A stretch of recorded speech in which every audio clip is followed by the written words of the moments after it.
Alright guys, last video for the week. Today we are going to start by subtracting a fraction from a mixed number. So the directions say to solve and then shade in to represent. So we have the fraction 1 whole and 5/8, it's a mixed number, and from that we're going to subtract 2/8. I'm going to go ahead and shade in 1 whole and then 5/8. And then I'm going to take away 2/8. I'm just going to take these last ones away. All right, so what's left? Well, I still have my whole left, and if I look at this last whole down here, 3/8 is still left. So I'm left with 1 whole and 3/8.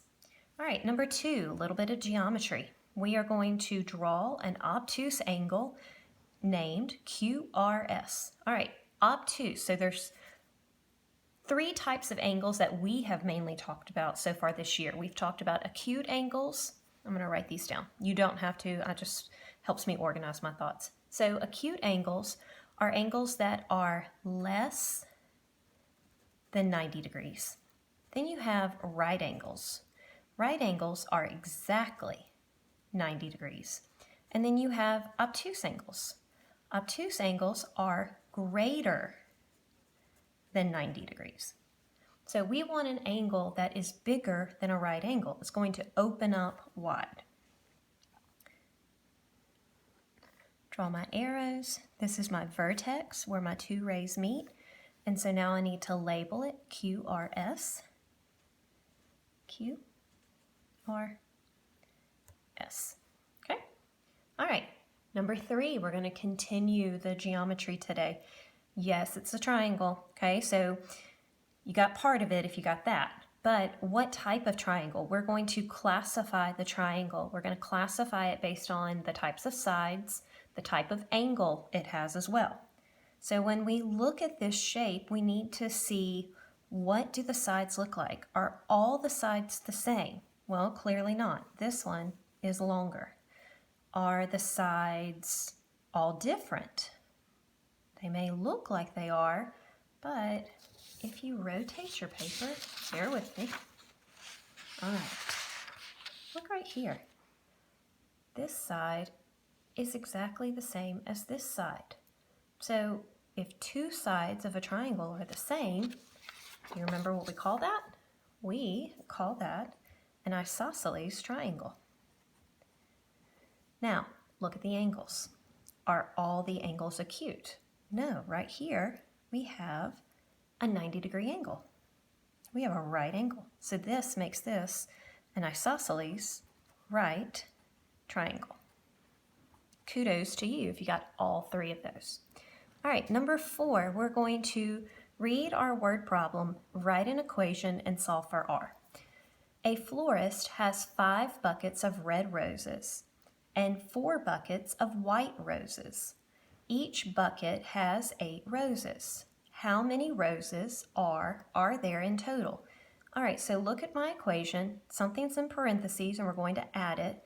Then we're going to multiply it by something to solve for R. So when we look at our amounts, what are 2 things that we need to add first before we multiply? Well, it told us that in each, there's 2 colors. We've got 5 buckets of red, and we were told that there's 4 buckets of white. So we're going to add our buckets together. So 5 buckets plus 4 buckets, okay? Then we're going to multiply the number of buckets times how many roses are in each bucket. So 5 plus 4, remember PEMDAS, please excuse my dear Aunt Sally, anything in parentheses gets done first. So 5 plus 4, we have 9 buckets of roses. 9 times 8 roses in each bucket. 9 times 8 is one of your basic facts. 72, so we have 72 roses total. And the very last one, we are going to solve and then shade in to represent. We have our whole number times 1/8. Remember, 1/8 is what we call a unit fraction because it names just one part. Okay? Any fraction with a numerator of 1 is called a unit fraction. So 9 times 1/8 is the same thing as saying I have 9 groups of 1/8, or 1/8 9 times. So 1 2, 3, 4, 5, 6, 7. That's 8 eighths, and I need to shade in one more. That's 9 eighths. 9 eighths, a simpler way to say that is by saying I have one whole and 1/8. All right, that's it. I hope y'all had a fabulous week, and I would love to be able to see you soon. So keep washing your hands, keep social distancing, and keep praying for all your friends and family, and especially our healthcare workers. Love you guys. Bye.